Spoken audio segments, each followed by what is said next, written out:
Shalom. Kita pada hari ini kita kembali beribadah pada Tuhan, ya. Kita sudah melewati 1 minggu ini, kami percaya semua bahwa kita diberkati Tuhan, ya. Oleh karena itu saudara, jangan tinggalkan ibadah. Apapun yang terjadi dalam hidup kita, semua orang juga alami.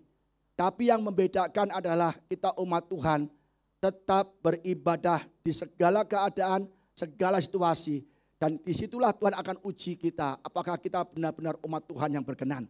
Pada hari ini saya akan menyampaikan firman Tuhan dengan judul Hidup dengan mengutamakan Tuhan. Hidup dengan mengutamakan Tuhan. Put God first into our life. Ya. Tempatkan Tuhan yang terutama dalam hidup kita. Semua umat Tuhan pasti setiap minggu beribadah di gereja. Amin saudara.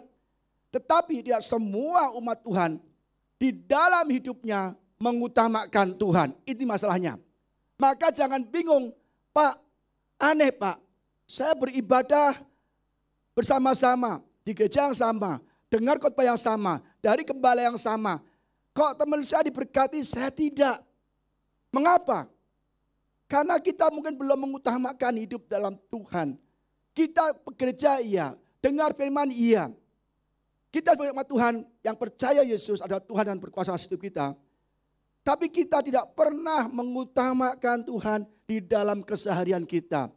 Kalau sakit, ya dokter dululah, doa belakangan. Kalau nggak ada uang, iya nanti kita kemana itu enggak Tuhan. Saudara, jadi hari ini saya akan membahas mengenai bagaimana hidup dengan mengutamakan Tuhan. Ayatnya sama saudara yang kita pakai yang lalu dari Yosua, yang karena bersambung ya, yaitu hidup di dalam mujizat Tuhan. Yosua 3 ayat 5 sampai 7. Demikian firman Tuhan. Berkatalah Yosua kepada bangsa itu, kuduskanlah dirimu, sebab besok Tuhan akan melakukan perbuatan yang ajaib di antara kamu. Dan kepada para imam itu, Yosua berkata demikian, angkatlah tabut perjanjian dan menyeberanglah di depan bangsa itu. Maka mereka mengangkat tabut perjanjian dan berjalan di depan bangsa itu. Dan Tuhan berfirman pada Yosua, pada hari inilah aku mulai membesarkan namamu di mata seluruh orang Israel. Supaya mereka tahu bahwa seperti dahulu aku menyertai Musa, demikianlah aku akan menyertai engkau. Ya, yang minggu lalu saya bahas mengenai ayat 5.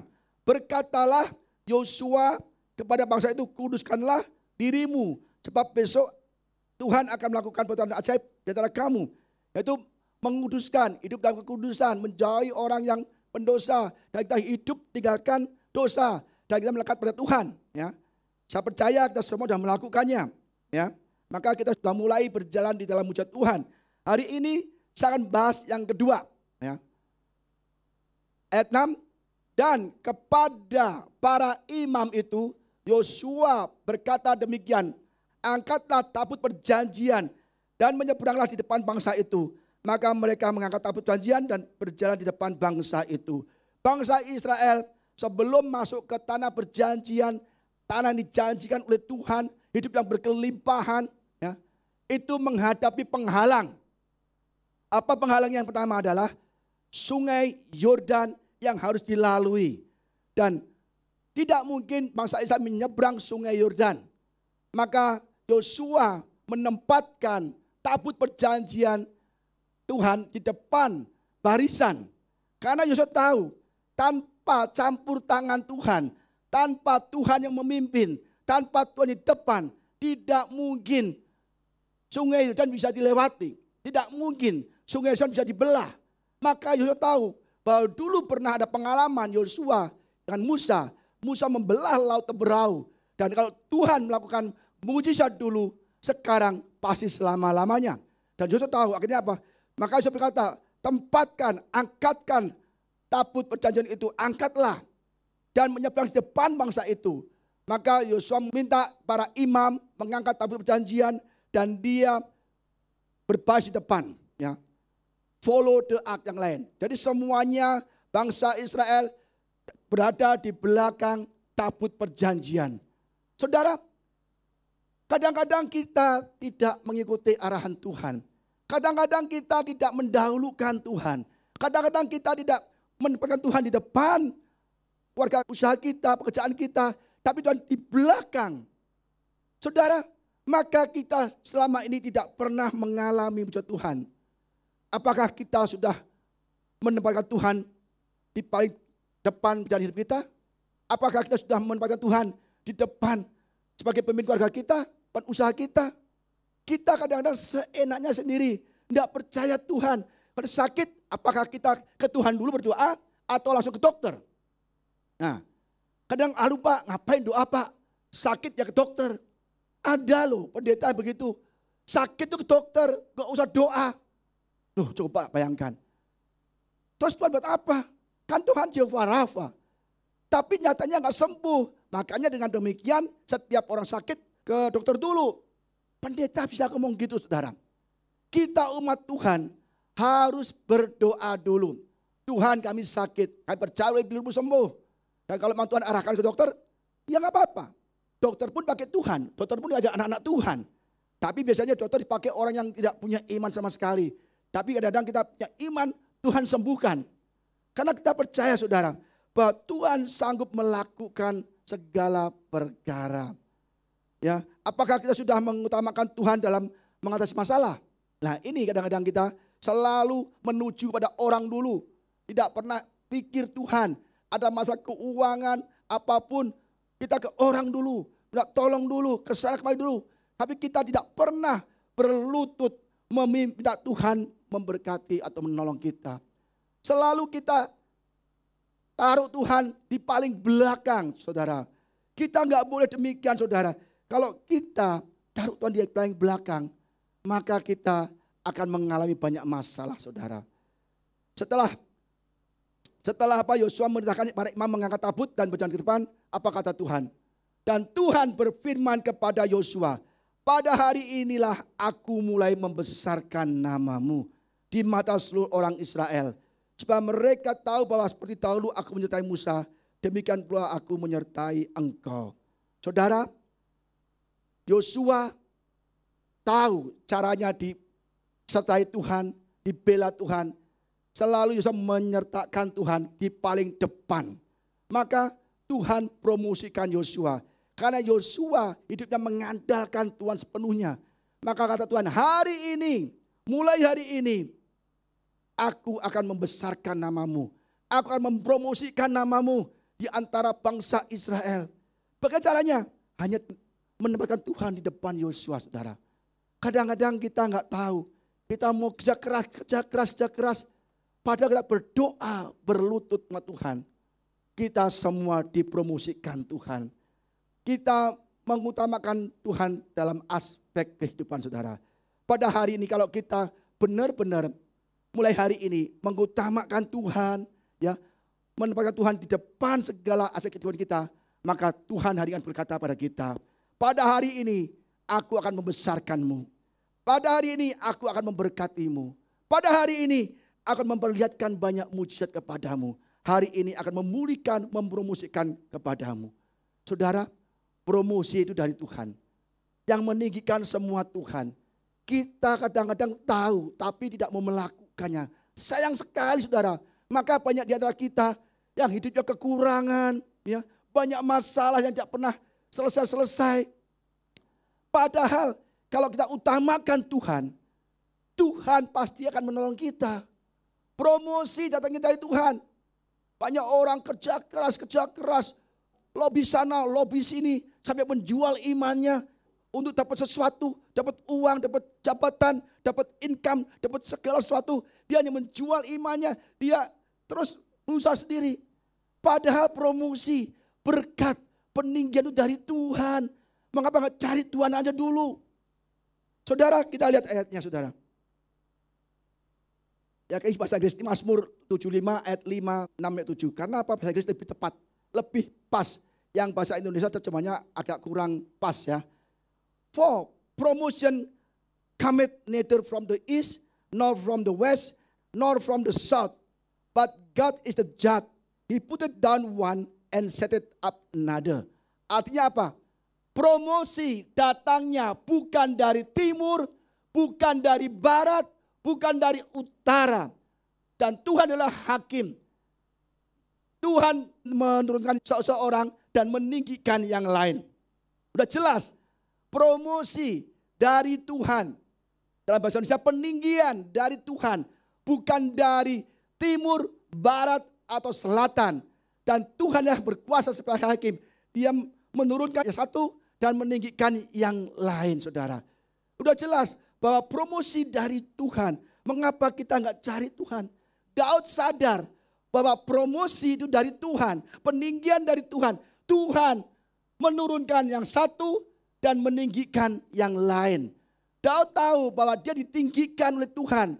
Bukan dengan kekuatannya. Dia adalah gembala domba. 2 ekor. Tetapi Tuhan bisa meninggikan Daud. Menjadi raja. Bukan dengan Daud pandai. Bukan Daud gagah sebagai tentara perang. Tapi Daud adalah orang yang dapat God favor. Kan Daud selalu berdoa. Selalu bersama Tuhan dan setia. Akhirnya Tuhan tinggikan Daud. Dan Tuhan turunkan Saul. Jadi yang meninggikan, yang mempromosikan itu Tuhan. Tuhan menurunkan Saul dan mengangkat Daud, saudara. Jadi kita harus benar-benar tahu prinsip Alkitab. Kita belajar firman Tuhan bahwa segala sesuatu itu dari Tuhan. Kalau kita tidak menempatkan Tuhan di depan barisan perjalanan hidup kita, maka kita susah atau berat hidup ini, saudara. Karena semua di dalam kuasa Tuhan. Kita lihat, kita akan belajar banyak ayat. 1 Tawarik 29 ayat 12. Sebab kekayaan dan kemuliaan berasal dari padamu. Dan engkaulah yang berkuasa atas segala-galanya. Dalam tanganmu lah kekuatan dan kejayaan. Dalam tanganmu lah kuasa membesarkan dan mengokohkan segala-galanya. Saudara, lihat sendiri bahwa Tuhan yang mempunyai kekayaan, kemuliaan berasal dari Tuhan. Engkaulah yang berkuasa atas segala-galanya.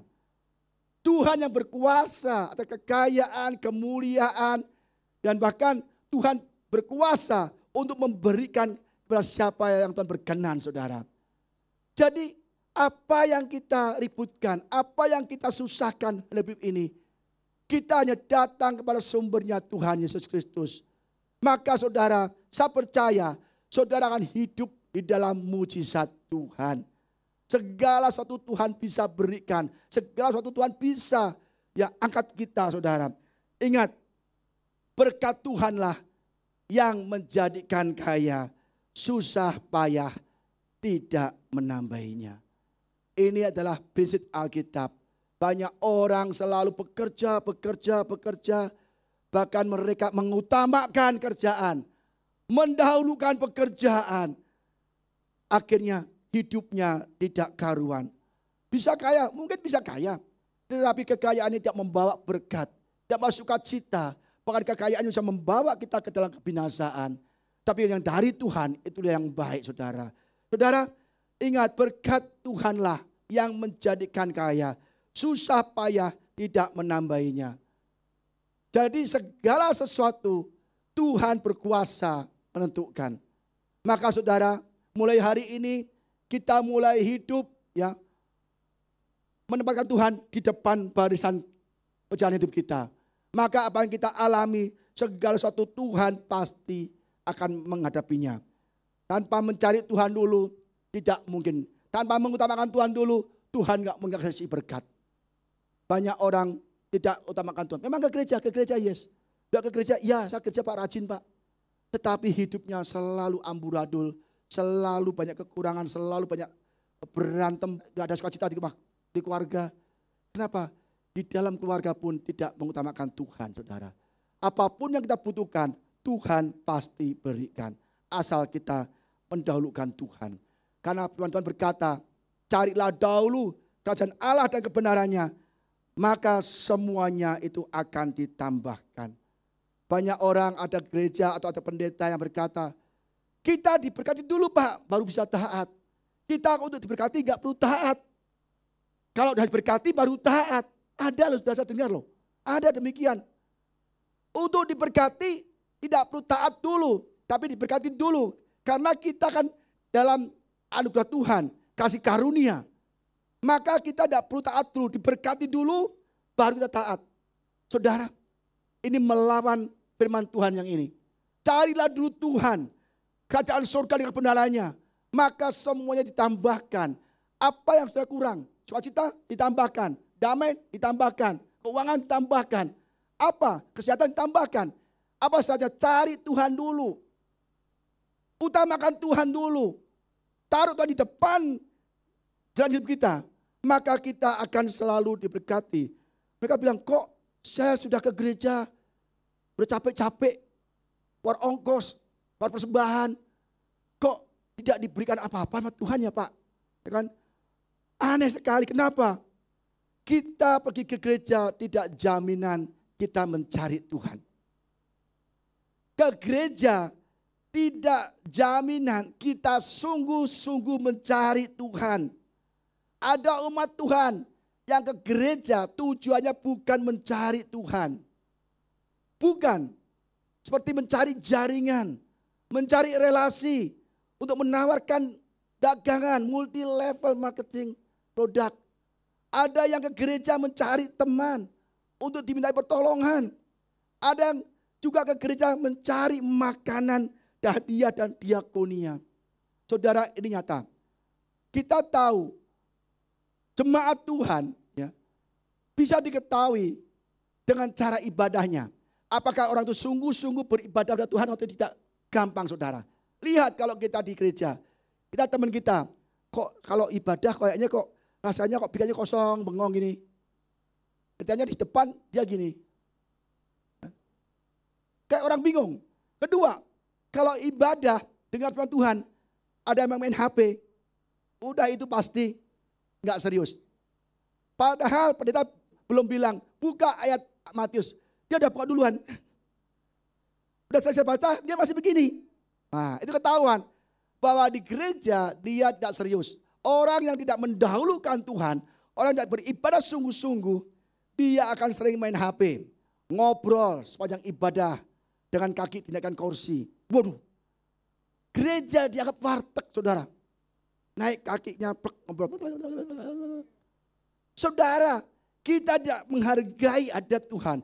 Kita tidak menghargai Tuhan, bagaimana Tuhan bisa memberkati kita. Kalau kita tidak menghargai ibadah, tidak menghargai hadirat Tuhan, Tuhan lempar kita keluar. Kamu tidak di dalam hadiratku, ya udah kamu pergi sana cari sendiri pertolongan. Kedua, apa seterusnya? Tidak betah lama-lama di gereja.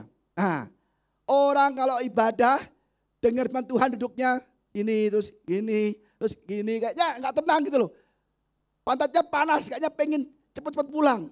Itu berarti dia tidak sungguh-sungguh ibadah.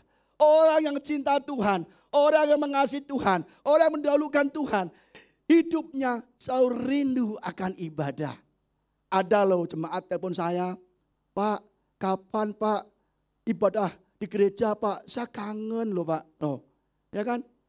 Ada demikian. Ada beberapa orang, Pak, kapan dibuka Pak? Tapi yang lain, nggak dibuat tambah lama, tambah baik. Aku bisa santai jalan-jalan. Loh, ada begitu. Mumpung online ya udahlah. Mumpung libur gereja, saya jalan-jalan, saya pergi-pergi ke mall, ke keluarga. Ada demikian. Itu bedanya orang sungguh-sungguh mencari Tuhan atau tidak. Apalagi setelah ibadah langsung senang. Tiba bisa ngantuk-ngantuk gini. Ngantuk lagi. Ada saudara. Ada, saya sering loh. Terus habis ibadah, segar. Kayak lampu yang 1000 watt sudah.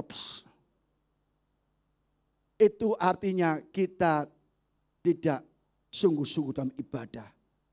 Saudara, banyak sekali ibadah seperti ini. Dan kita tidak dapat nilai. Ada yang ibadah mencari makan. Mencari pertolongan. Mencari utangan. Banyak sekali saudara. Cari makan itu banyak sekali loh. Banyak sekali. Ada kesaksian. Saya beberapa hari lalu ketemu teman gembala juga. Ya, saya nggak sebut nama. Gembala itu baru tutup gereja. Dia bilang gini, loh kenapa tutup gereja? Aduh Pak, saya kesel sama jemaat, kesel sama pengerja, kesel sama pendeta. Loh kok gitu kenapa? Kamu gembala loh, jangan ngawur ngomong gitu. Kita ngomong 2 jam. Bayangkan Pak, jemaat tuh kalau mau ibadah hari Minggu Pak, Jumatnya tanya, besok Minggu makannya apa?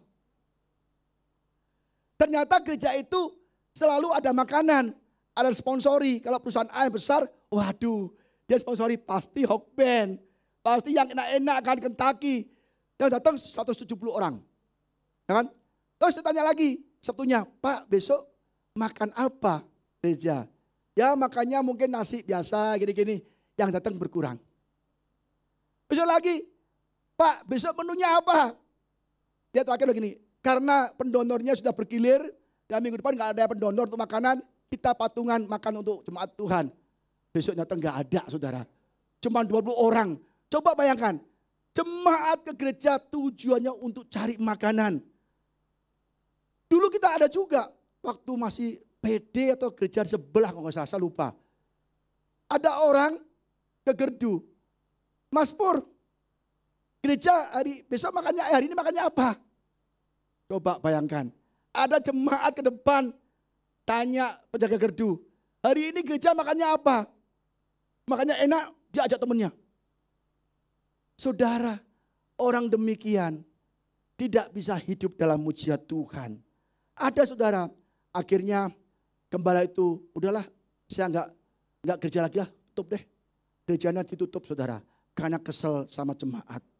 Coba bayangkan. Saudara, kita kalau ke gereja, sungguh-sungguh mencari Tuhan. Sungguh-sungguh beribadat Tuhan, memuji, menyembah Tuhan. Saudara apapun yang saudara butuhkan, Tuhan itu bisa nangis loh. Anakku kamu butuh berapa? Setiau Tuhan, setiau. Nih gua kasih captiau. Loh, benar. Tuhan kalau berkati lebih dari yang kita minta saudara. Tapi masa kita tidak mendahulukan Tuhan dalam hidup kita. Jadi kita gak bisa apa-apa saudara. Tuhan gak bisa tolong. Maka saudara, kita harus benar-benar cari Tuhan dulu. Jangan mencari yang lain-lain dulu. Contohnya gini.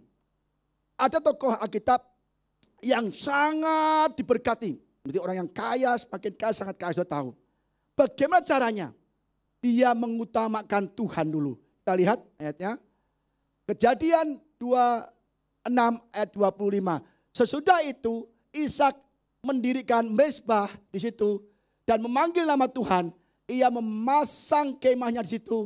Lalu hambanya menggali sumur di situ.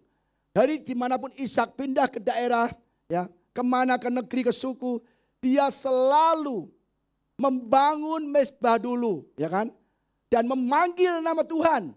Ishak dimanapun berada, membuat mezbah, memberikan persembahan kepada Tuhan, dia memanggil nama Tuhan untuk menerima persembahannya, penyembahannya.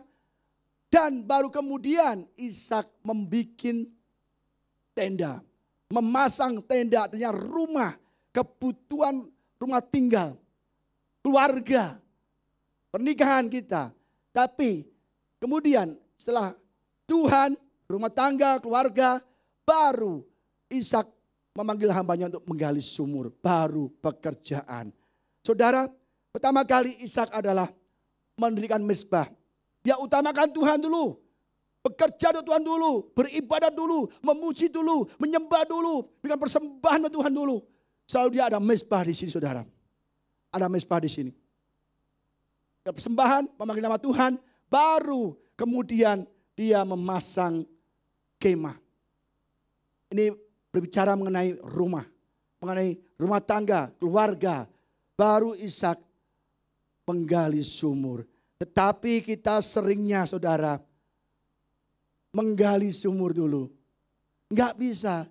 Kalau kita utamakan keluarga dulu, Tuhan di belakang. Maka kalau ada serangan, Tuhan di belakang enggak bisa. Coba kalau bisa ada 3 orang volunteer. Mungkin Pak Roy, Pak Pani, si Richard, lagi cowok-cowok nih. Bung Jonathan, coba maju ke depan. Saya kalau punya ide panggil orang itu. Dan saya nggak rencanakan panggil orang. Ya, nggak apa-apa, ini untuk demonstrasi aja. Ya kan? Ya. Sekarang gini ya. Ngerti pesan semua. Ya. Misalnya gini. Kalau orang mengutamakan pekerjaan atau keluarga dulu, Tuhan di belakang. Tuhan di belakang nih. Hadirat Tuhan di belakang, ya kan? Sekarang ini mungkin pekerjaan. Kalau ada serangan di dalam pekerjaan ekonomi, dia akan menangani sendiri. Tuhan bisa tolong di belakang kok. Nggak bisa menghadapinya. Maka Yosua tempatkan bahwa tabut perjanjian di depan. Maka di tabut itulah yang membelah sungai Yordan.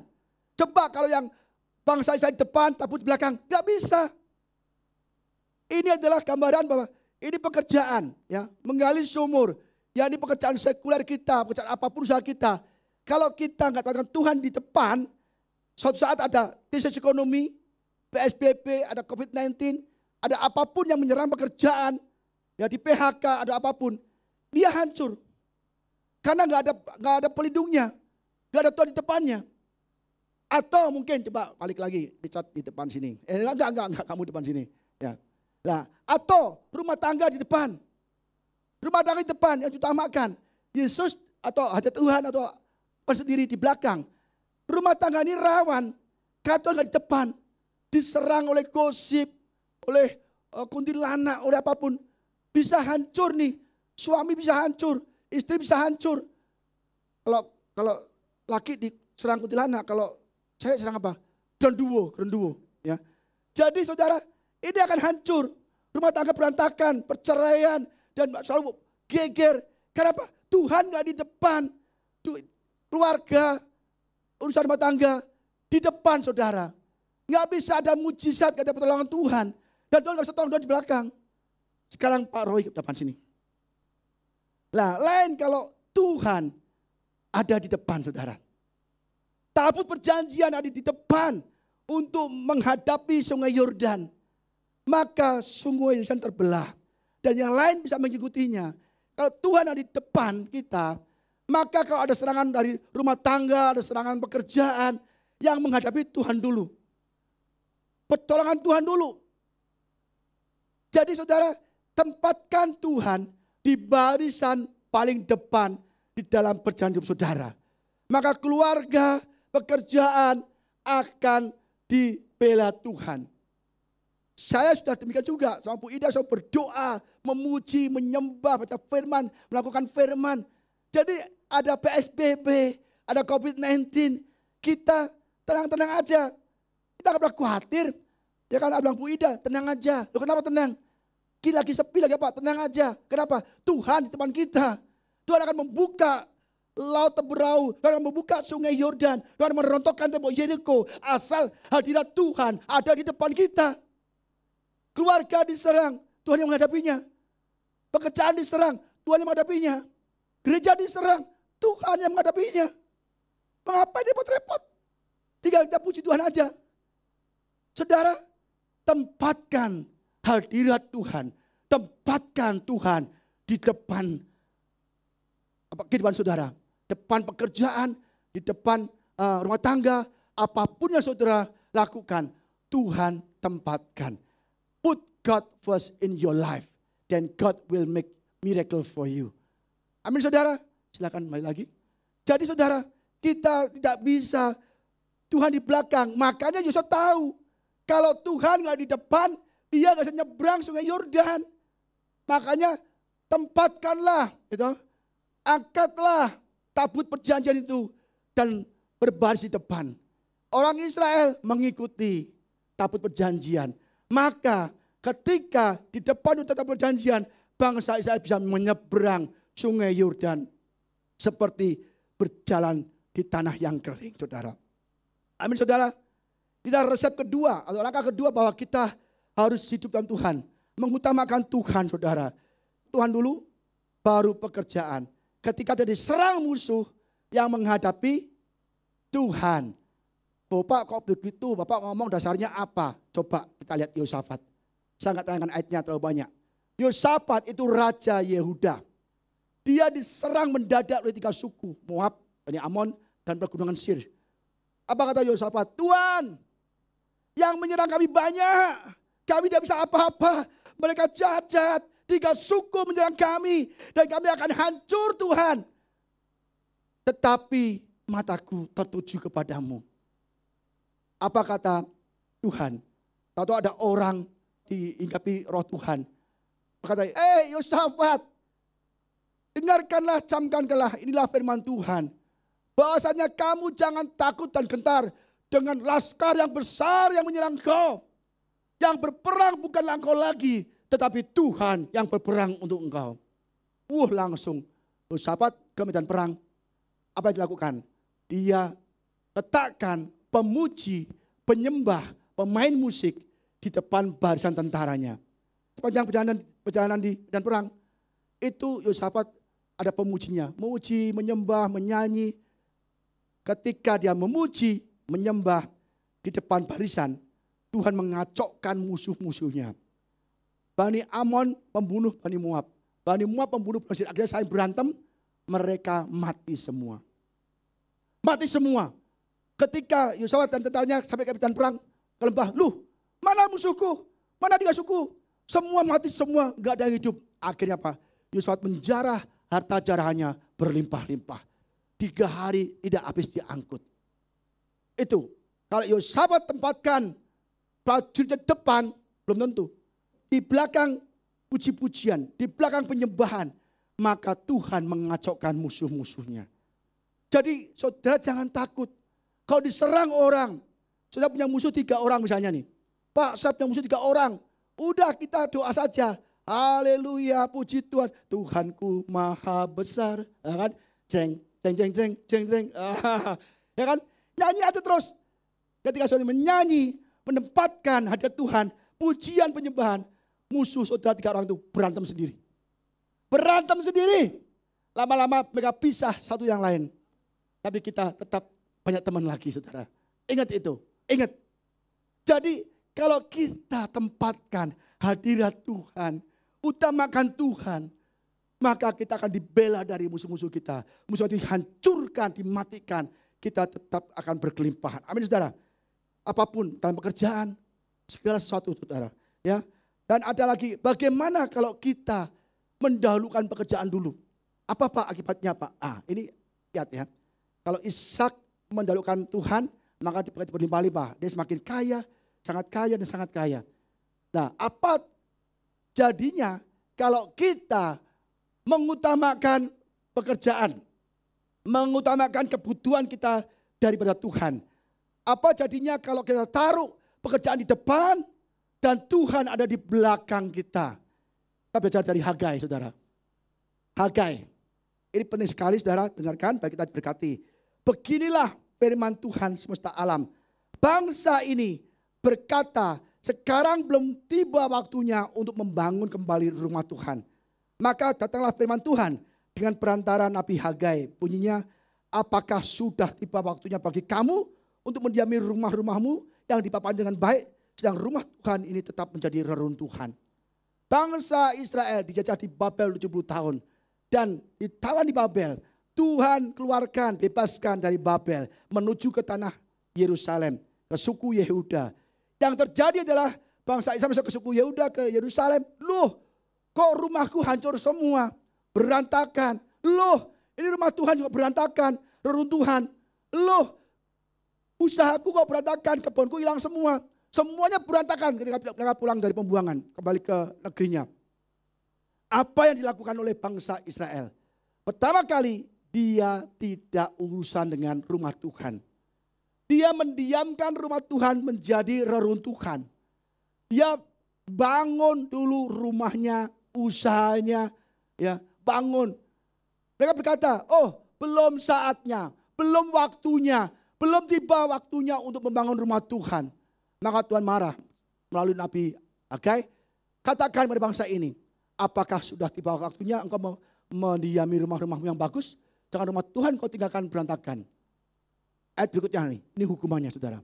Kalau kita mendahulukan kebutuhan kita, ya, keluarga kita daripada Tuhan, kita sedang menempatkan Tuhan di belakang pekerjaan kita, keluarga kita. Lihat nih hasilnya.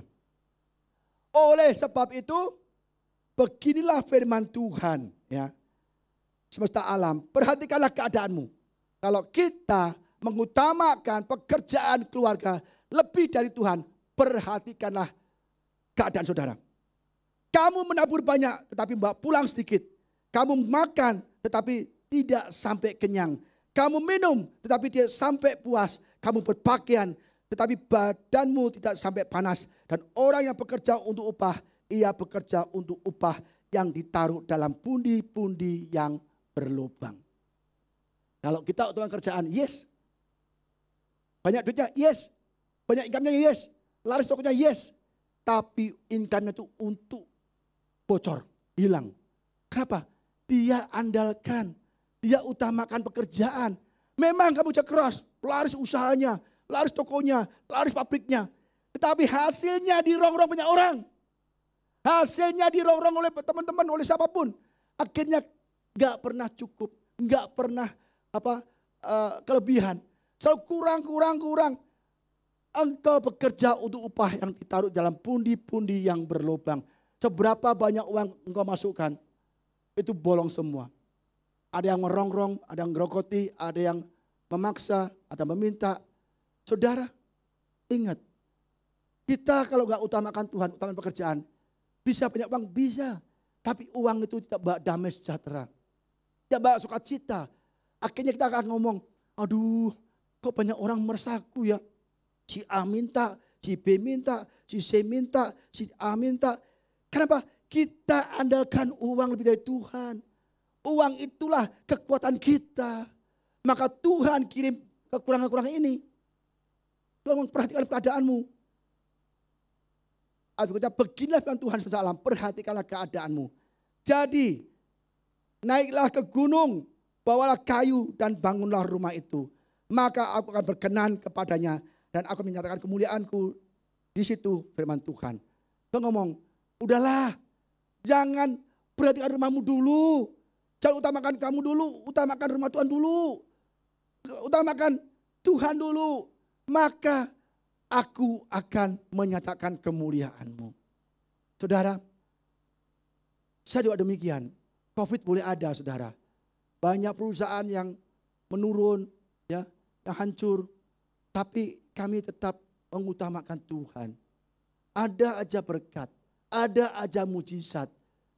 Karena apa? Saya selalu mengutamakan Tuhan di atas segala yang kami kerjakan. Maka ada apapun saya tenang. Saya orangnya tenang aja. Orang Pak Budi orangnya kok cuek, gak cuek, tenang. Ada masalah keuangan, saya doa, Tuhan saya butuh stabilizer. Enggak murah Tuhan. Doa agak lama, Tuhan kirim uang yang lebih banyak dari harga stabilizer untuk gereja. Tuhan tahu uang kita untuk gereja semua. Uang kita untuk kebaktian, untuk ibadah, untuk supaya nyaman. AC baru diganti. Kemarin Pak, panas Pak, AC-nya rusak. Langsung kita telepon untuk Kang AC. Coba saudara nyaman, sekarang cari kedinginan nih, ya kan? Nah, kita semua untuk Tuhan. Dan Tuhan tidak pernah tinggal diam. Digantikan jauh lebih dari yang kita keluarkan untuk Tuhan, saudara. Percayalah, kalau nanti kita perlu genset yang harganya 200 juta, oh bagi saya kecil. Kenapa? Tuhan yang menyediakan. Kalau pakai tenaga kita sendiri, wah gede amat, uang dari mana? Tetapi kalau saya bilang Tuhan yang menyediakan, itu kecil, saudara. Laut dibelah, sungai dibelah, langit dibelah, dibuka untuk kasih mana dari surga. Saudara, naiklah ke gunung, bawalah kayu ya untuk membangun rumah Tuhan. Maka aku menyatakan mujizatmu. Ayat berikutnya, kamu mengharapkan banyak, tapi hasilnya sedikit. Dan ketika kamu membawa ke rumah Tuhan, ke rumah, aku menghembuskannya. Lihat, kamu mengharapkan banyak, tetapi hasilnya sedikit. Dan ketika kamu membawanya ke rumah, aku menghembuskan. Makanya orang yang tidak tahan Tuhan, bisa kaya, bisa. Orang tidak tahan Tuhan, tokonya laris, bisa, bisa. Tapi hasilnya Tuhan hembuskan. Banyak orang datang minta uang. Saudara, hati-hati. Itu pundi-pundi yang berlobang. Karena apa? Demikianlah firman Tuhan semesta alam. Oleh karena rumahku tetap menjadi reruntuhan. Dan kamu masing-masing sibuk dengan urusan rumahmu sendiri. Ingat saudara, kalau kita nggak urusan dengan rumah Tuhan, dengan ibadah, ya, pada Tuhan, berdoa, memuji, menyembah, baca firman Tuhan. Sibuk kerja. No time to read the Bible. Tidak ada waktu baca Bible. Aduh, saudara keliru. Saudara sedang mendapatkan pekerjaan di depan saudara. Baca Bible, berdoa, menyembah Tuhan. Maka pekerjaan itu mengikuti kita saudara. Diberkati kita saudara. Kita dikejar-kejar berkat. Kenapa? Berkat Tuhanlah yang menjadikan kaya. Susah banyak menambahinya. Itulah sebabnya ya, ketika bangsa Israel membiarkan puing-puing rumah Tuhan berantakan. Mereka bangun rumah bagus-bagus. Rumah Tuhan berantakan. Maka Tuhan menghukum bangsa itu.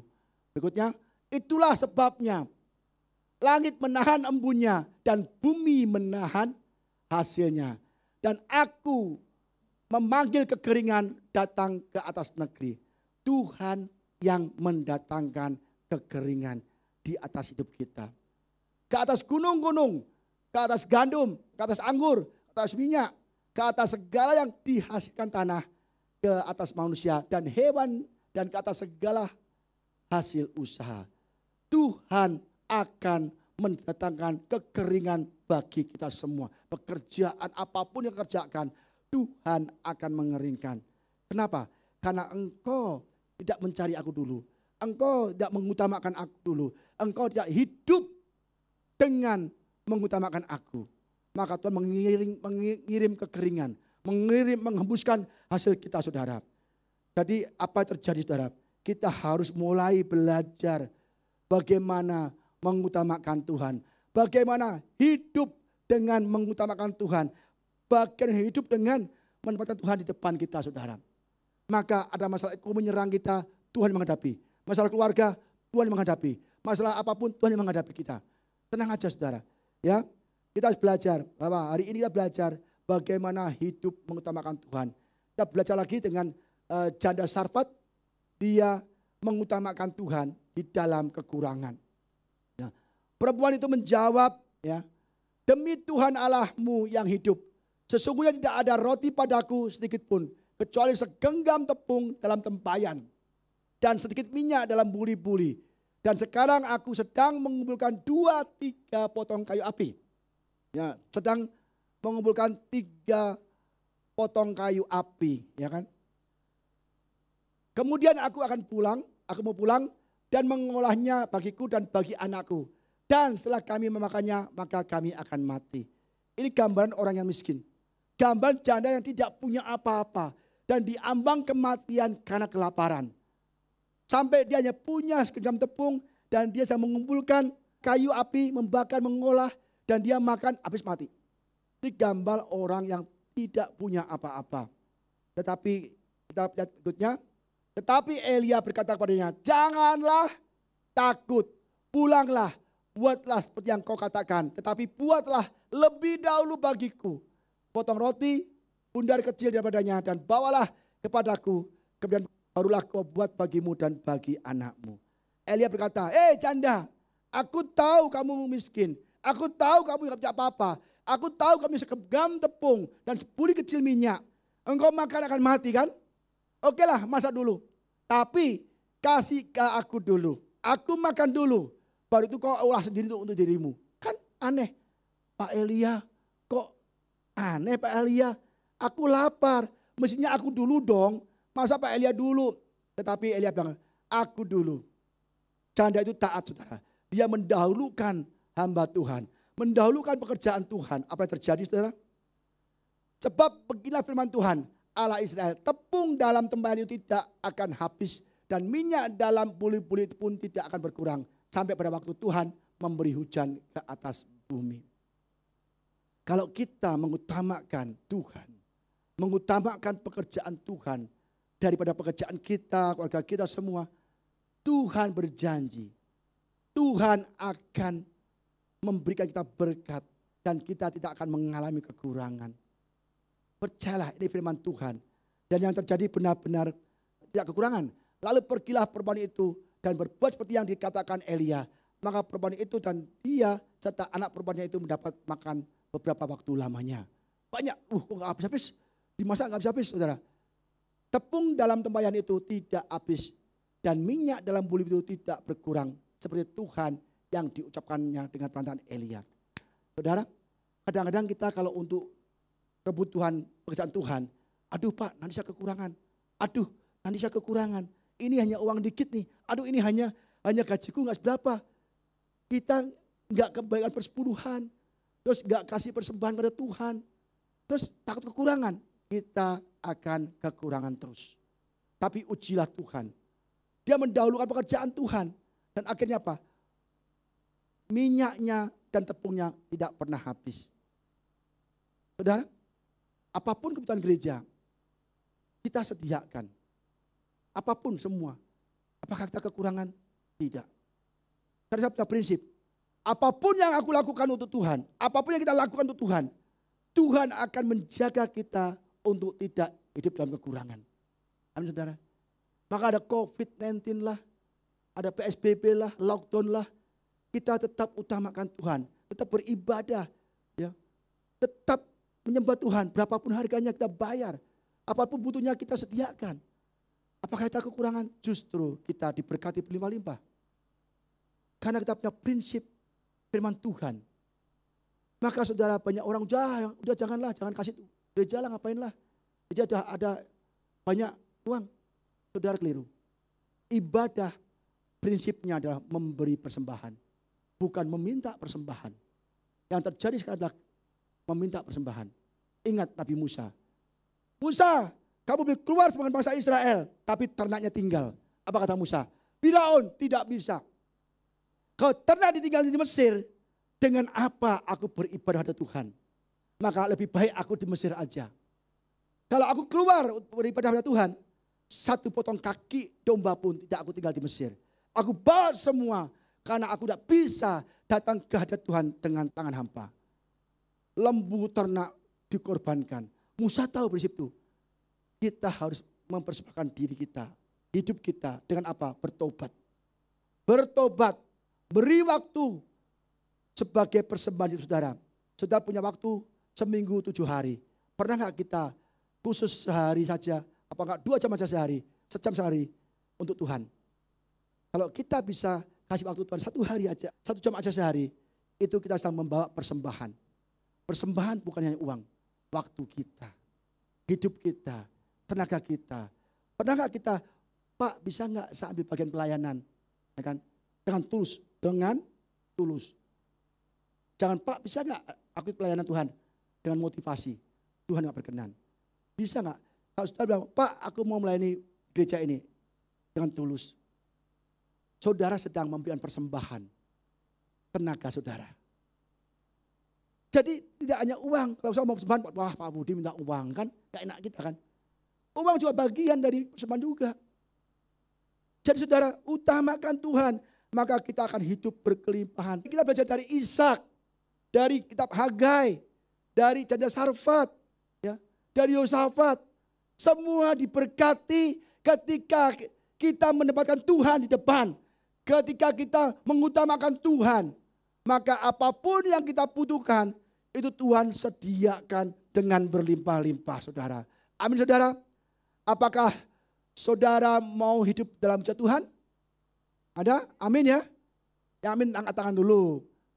Malaikat tolong dicatat malaikat. Yang angkat tangan malaikat itu. Maka hiduplah dengan mengutamakan Tuhan. Bagaimana caranya? Pertama, dengan ibadah yang benar. Ini penting. Ibadah yang benar. Semua umat Tuhan beribadah, yes. Tapi tidak semua umat Tuhan beribadah dengan benar. Tetapi dengan motivasi. Dengan mencari keuntungan. Itu gak benar ya. Pertama, ibadah dengan benar. Kedua, dengan melayani Tuhan yang benar. Aku mau melayani di gereja supaya kalau aku butuh apa-apa, gereja menanggungnya. Itu udah salah langkah. Udah salah total. Tujuannya bukan karena kita bersyukur kepada Tuhan, melayani Tuhan, tapi ada embel-embelnya. Ada udang di balik batu. Itu belum melayani Tuhan dengan benar. Ya, cek diri kita. Ya, jangan bilang Tuhan, kok aku gak diberkati, kok yang lain enggak. Cek diri kita. apakah kita sudah ibadah yang benar? Apakah kita sudah melayani Tuhan dengan yang benar? Ketiga, dengan memberi persembahan yang benar. Ya. Apa arti persembahan? Tadi saya cerita waktu kita. Jangan sisa waktu. Pak, nanti kalau usah laule. Enggak kuat Pak, saya akan ikut Tuhan. Saya akan pergi pelayanan Pak. Enggak bisa. Selagi sudah sehat hari ini, ambil bagian dalam pelayanan. Kalau kita sudah tua, Tuhan bilang, dulu kamu muda, ditunjuk gereja, nolak melulu. Kang tua, minta pelayanan. Kamu bisa apa? Enggak bisa Tuhan. Tuhan dulu kan waktu muda cari uang Tuhan. Ya udah, kamu gak usah ikut pelayanan. Tuhan tidak mau dikasih sisa. Nanti Pak, kalau saya sudah di opnam, gak berguna, saya akan melayani. Nanti saya akan melayani sebagai pendoa Pak. Nanti Pak, kalau saya sudah gak ada kerjaan, ini lagi rame-ramenya Pak usaha saya Pak. Toko lagi laris, usaha lagi laris Pak. Tidak ada waktu pelayanan. Nanti Pak, kita tidak beri Tuhan yang terbaik waktu kita, tenaga kita. Nanti Pak, kalau sudah berkelimpahan, saya akan beri persembahan. Janda Sarfat memberikan persembahan terbaik ketika dia kekurangan. Berilah persembahan yang terbaik, maka saudara hidup dalam mujizat Tuhan. Bisa berjalan di atas air. Hiduplah saudara di dalam mujizat Tuhan. Dengan mengutamakan Tuhan dan saudara, maka saudara akan mengalami mujizat. Penghalang saudara laut Teberau, sungai Yordan akan dibelah. Dan saudara bisa melewati menuju tanah Kanaan, menuju keberhasilan, menuju juga diberkati Tuhan. Amin saudara. Mari kita berdiri. Mulailah cinta Tuhan, kasih Tuhan, utamakan Tuhan di dalam hidup saudara. Maka hidup saudara akan berubah. Hidup diberkati berlimpah-limpah. Amin saudara. Mari kita nyanyikan lagu.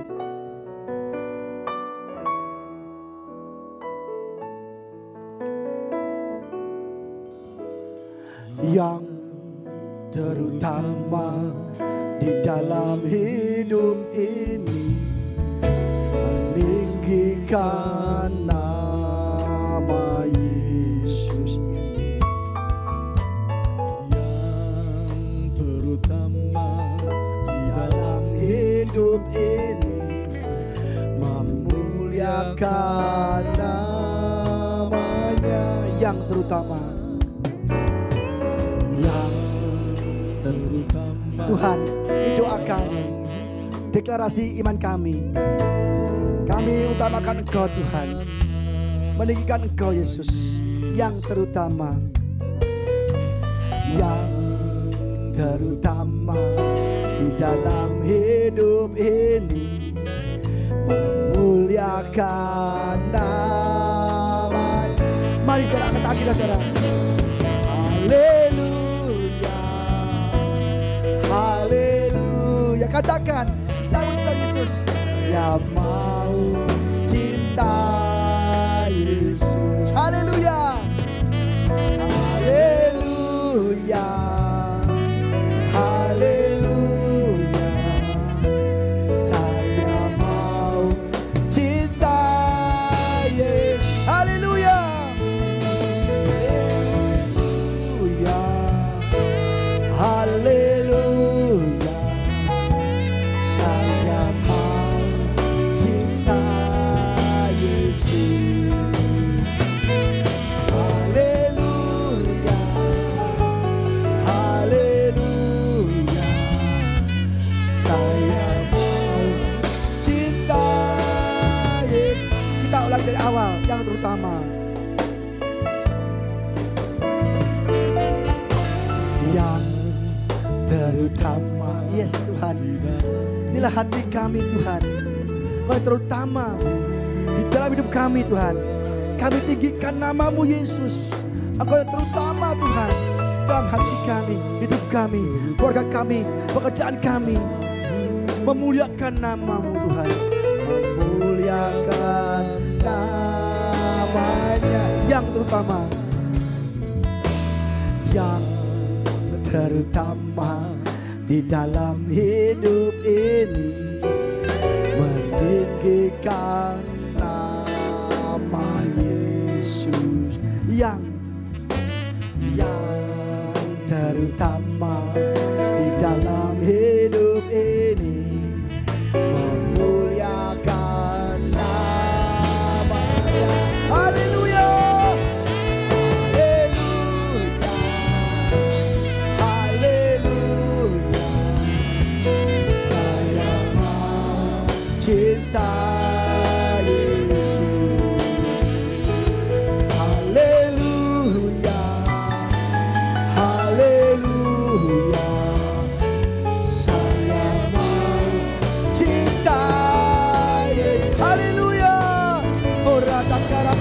dan karalaba sekia dan karalaba. Purapata ya sekia dan karalaba laba. Kirata karalaba laba sekia de. Puralaba laba sekia. Yes, kamu cinta Tuhan, cinta Yesus.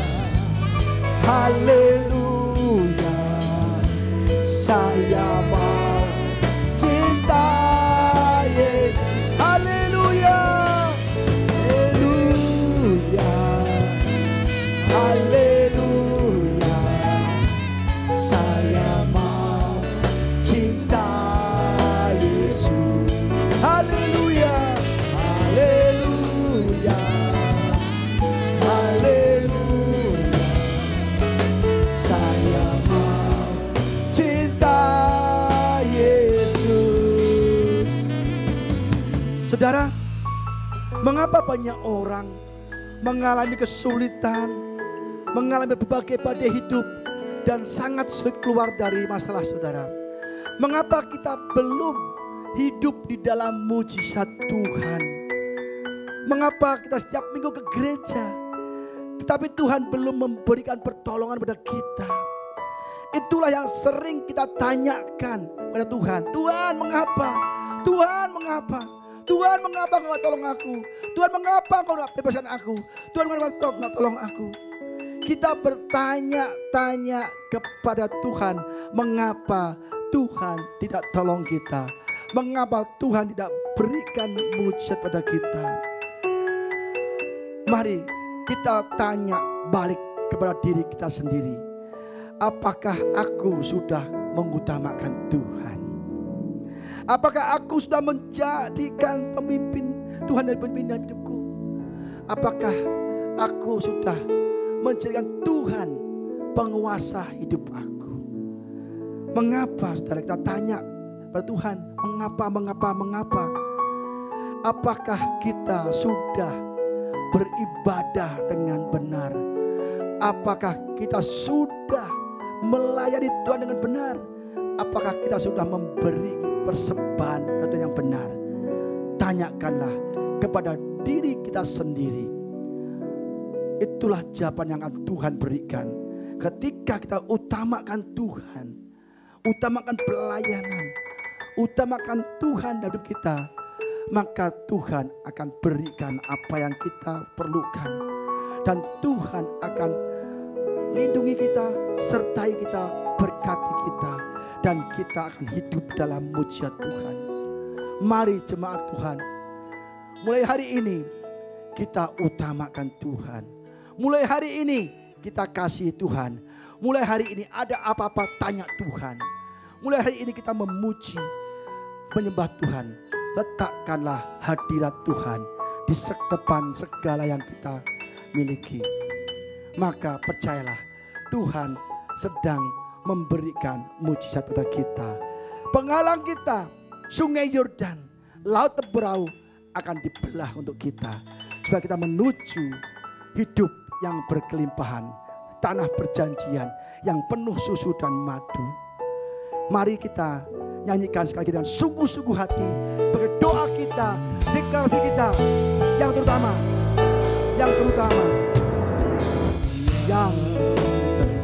mari angkat tangan saudara. Tuhan, inilah deklarasi kami. Kami mau utamakan Engkau, tinggikan Engkau Tuhan. Yang terutama di dalam hidup ini, memuliakan nama. Yang terutama di dalam hidup ini, meninggikan nama Yesus. Yang terutama di dalam hidup ini, memuliakan nama. Katakan haleluya. Haleluya, saya mau cinta Yesus. Haleluya, haleluya, haleluya,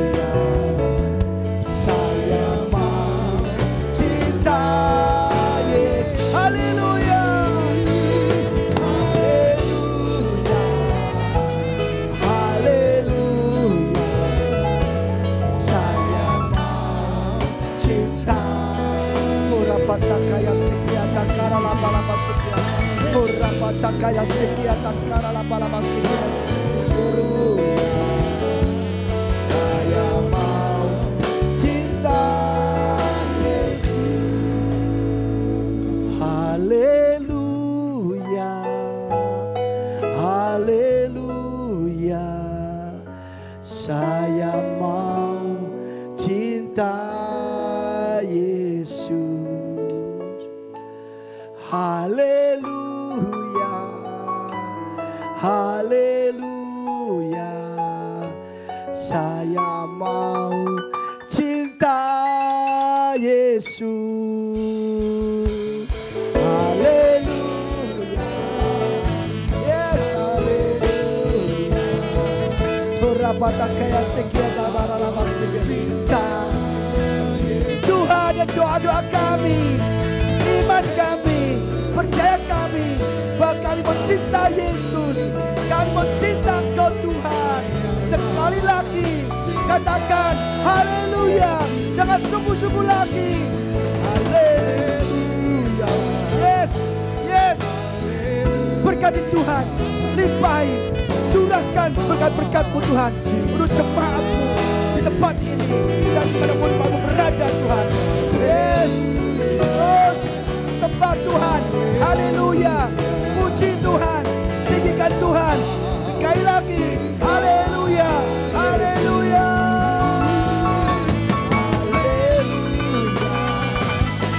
haleluya, haleluya. Saya mau cinta Yesus. Haleluya, haleluya. Saya mau cinta Yesus. Saya mau cinta Yesus. Saya mau cinta Yesus. Beri kemuliaan bagi Tuhan yang meriah. Haleluya, haleluya, haleluya. Tuhan Yesus, kami telah mendengar firman-Mu. Kami rindu hidup di dalam mujizat Tuhan. Menjaga kekudusan. Dan kami Tuhan mau menempatkan Engkau di tempat yang utama. Engkau yang terutama di dalam hidup kami Tuhan. Kami rindu meninggikan nama-Mu. Memuliakan nama-Mu Tuhan. Tuhan, kami percaya bahwa Engkau ditinggikan, dimuliakan, dipuji, dipuja Tuhan dalam hidup kami. Maka apapun yang terjadi dalam hidup kami Tuhan, Engkau selalu menolong kami. Tuhan, kami belajar bahwa dalam hidup ini kami harus menempatkan hadirat Tuhan. Menempatkan Tuhan di atas segala-galanya. Di atas pekerjaan kami, di atas keluarga kami. Seperti Ishak, dia membangun mezbah, memanggil nama Tuhan dan memasang tenda. Baru kemudian menggali sumur. Maka Kau berikan Ishak menjadi kaya. Semakin kaya dan sangat kaya. Karena berkat Tuhanlah yang menjadikan kaya. Susah payah tidak menambahinya. Hari ini kami belajar Tuhan. Ampuni kami Tuhan. Yang selama ini kami mengandalkan keuangan kami. Mengandalkan teman-teman kami. Kami menempatkan teman kami di depan dan Engkau di belakang. Kami menempatkan usaha kami di depan dan Engkau di belakang. Ampuni kami Tuhan. Hari ini kami mau menempatkan Engkau di barisan terdepan dalam perjalanan hidup kami Tuhan. Maka segala halangan, segala problema, segala masalah di depan kami, di dalam pekerjaan, Engkau yang menghadapinya. Karena Engkau di depan kami. Ketika ada masalah keluarga, maka Engkaulah yang akan membela kami. Karena Engkau di depan keluarga kami. Engkau di atas keluarga kami Tuhan. Kami belajar hari ini mengenai otoritas yang tertinggi, yaitulah Engkau Tuhan. Berkati jemaatmu tempat ini Tuhan. Hai percaya Engkau jamah hatinya, supaya hidupnya mengutamakan Engkau. Tidak mengandalkan orang lain. Tidak mengandalkan orang yang punya uang. Tidak mengandalkan kawan-kawannya. Tapi hidupnya hanya mengandalkan Tuhan Yesus Kristus. Karena Tuhanlah pemilik bumi dan segala isinya. Dan kami Tuhan rindu selalu cinta Engkau. Selalu Tuhan berada dalam hadirat-Mu. Terima kasih Bapak, jemaat-Mu di tempat ini, GPI Heart of Christ, dan dimanapun berada yang mengikuti ibadah ini Tuhan. Yang sakit Engkau sembuhkan, yang lemah Kau kuatkan, yang berbeban berat Engkau beri kelegaan, yang menghadapi berbagai masalah keluarga, rumah tangga, Engkau campur tangan. Terima kasih Bapak, terima kasih Tuhan Yesus. Hanya di dalam nama Tuhan Yesus Kristus yang percaya dan sudah diberkati, mari sama-sama katakan amin.